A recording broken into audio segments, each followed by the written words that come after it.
Hello, everybody. I'm Johnny McCobb, the creep with the class. I'm here at Horror News Net TV, the official YouTube channel for HorrorNews.net, and I want to talk about the new Halloween movie. Just literally got in the door. Went to a 7 p.m. showing on a Thursday, earliest possible showing. I tried to go into it with an open mind, tried to give it a fair chance. Even though I've had just the worst feeling about it, seeing the trailers, seeing the promotional material, hearing them talk about the plot, that type of thing, and I'm going to be honest. I mean, this movie should have been great. This movie should have been. It had the right pieces there. Jamie Lee Curtis returning to the role of Laurie Strode, the role that made her famous, reprising this role for the fifth time. Last time was the ill-fated Halloween Resurrection. John Carpenter credited in doing the score, and the score was great. The score was phenomenal. But also credited as an executive producer on the film. Um, Blumhouse taking the reins on this. This is a Jason Blum movie. I love probably like 3/4 of the movies that Blumhouse puts out. They are the studio for horror films right now, and I just gotta say, I feel vindicated. This movie basically turned out exactly like I expected, which is not to say it's not good. One thing you gotta keep in mind is, as mentioned, the last time Jamie Lee Curtis picked up the role of Laurie Strode, it was Halloween Resurrection. So let's not say she's exactly picky about picking up the role. Um, Also, John Carpenter executive producing. I the credit I get most is executive producer. I've never once had actual creative control on one of the movies I have been an executive producer on. Usually it just means I got money for the film or I helped get the film distribution. In this case, it's probably just a respect thing because he created the franchise and did the soundtrack. Um, this is not a John Carpenter film, ladies and gentlemen. He's a producer in name only on this. Um, so they really hyped this thing up. A little background in case you've been living under a rock or something. They removed all of the other sequels from the franchise. This is a direct sequel to the first Halloween movie. Takes place 40 years later, and this is the 40th anniversary of the first film. First film came out in 1978, and this takes place 40 years after that. Um, then they eliminated the brother-sister relationship between Michael Myers and Laurie Strode. That is something that we have seen in every other installment that has involved Michael Myers. So, everything except for Halloween 3. And this movie was was marketed as the be all end all follow up, the finale, giving Michael a grand send off. And it just fails to deliver that. Now, there's a couple things. I mean, and there's small things and there's big things. For one, I mean, this whole premise with Michael and Laurie getting their cathartic finale has been done before. Halloween H2O. Halloween H2O, that was the third time Laurie, Jamie Lee picked up the role of Laurie, and it was set 20 years after the first film, and took place 20 years after the first film. Um, and that was a much better movie. And I'm going to be drawing a lot of parallels to that one. Now, and then there were little things. And I'm going to talk a little bit about a couple scenes in particular. None of them are going to be like big plot areas. They're just small little things. So no big spoilers here, rest assured. I mean, for one, Michael escapes and goes off killing people, right? No big spoiler there. So when this dude and his kid riding in their pickup truck come down the road and see the crashed prison bus and see, that's not a big spoiler. That's just a minor detail. And but like this dude, this father, he sees crashed prison bus in a ditch, sees, um, you know, patients wandering around the road in psych ward garb says, I'm going to get out of the truck and make sure everybody's okay. I've seen people do some stupid, stupid shit in horror movies. This might very well be the dumbest thing I've ever seen anyone do in a horror film. Just very, very contrived. And then there were things, so there's stupid stuff as far as plot, and then there's, as far as the filmmaking, things that were just very, very amateurish. I mean, this is a multi-million-dollar film with big names attached to it from a big studio, and yet where there's a scene where this girl has encountered Michael Myers and she's running down the street, this deserted street at night, banging on doors, trying to get someone to let her in to save her life.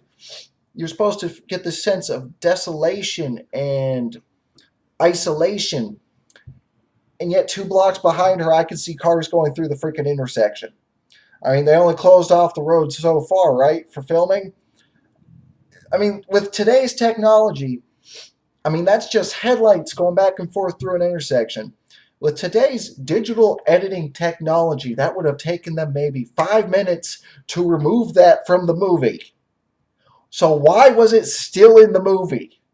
It's completely immersion breaking. It's downright amateurish. It's amateurish. That's the only word for it.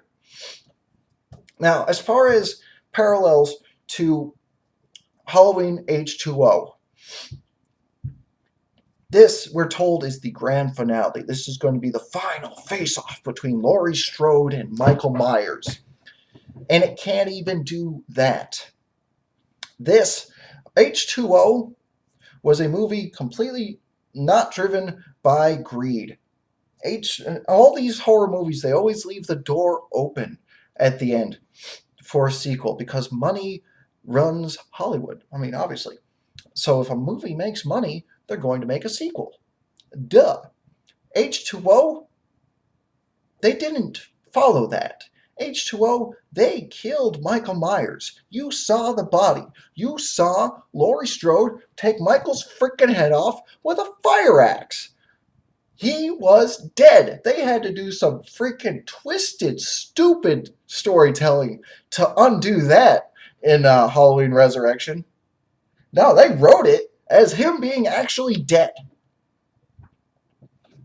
Not so with this movie.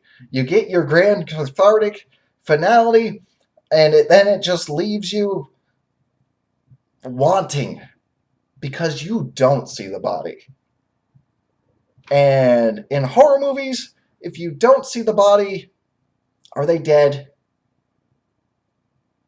No. I mean, that's a no-brainer.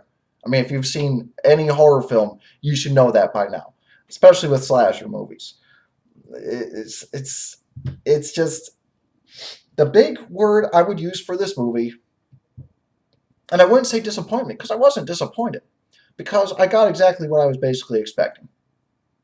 Even though I went into it, I put my prejudices aside during the viewing. I came out of that movie and I was like, I was right. I was freaking right. This movie, the word I would use for this movie is failure. Because it tries to do one thing, it tries to be this be-all, end-all, this grandiose finale, the Halloween sequel, setting aside all other Halloween sequels to supplant them with this one, because this one is the Halloween sequel. And it fails. It sets out to do something, and it fails to do that thing. This movie is a failure. There are sequels that are leagues ahead of this one. Halloween 2, Halloween 4 are leagues ahead of this sequel of this movie. The only 2 movies in the franchise I would say that this one is superior to are Halloween Resurrection and Rob Zombie's Halloween 2. I hated Rob Zombie's original remake because I personally, I'm just not a fan of Rob Zombie's style. That's a personal thing. I feel like a lot of what Rob Zombie does, you can sum it up with rednecks, clowns, and that's about it. And but I will say that Rob Zombie's original remake was still superior to this because at least I feel that there was at least more creativity. Even if it wasn't creativity I liked, there was more creativity in Rob Zombie's remake than there was in this movie. And Rob Zombie's Halloween even left it. He did a more final uh, ending. He had, Laurie shoot Michael Myers point blank in the face with a 357 revolver. You saw the blood splatter on her face as she screamed. That was a good ending.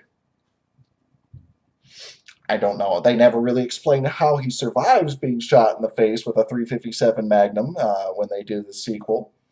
One of my many problems with the sequel. But I digress. A more ungreedy ending. So yes, this movie, I'm not going to say don't see it. It's interesting almost as a study of just comparing it to the vision that the studio was trying to portray with this marketing campaign. Um, it's just don't expect this be all end all the Halloween sequel because it's not that. Don't forget to. So that's basically all I'm gonna say on this. I'm sure we'll get our sequel to the be all end all sequel.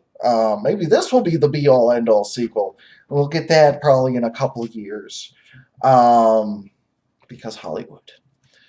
So yeah, don't forget to like, subscribe, and share. I'm Johnny Macabre, the creep of the class here at Horror News Net TV, and I will see you all next time.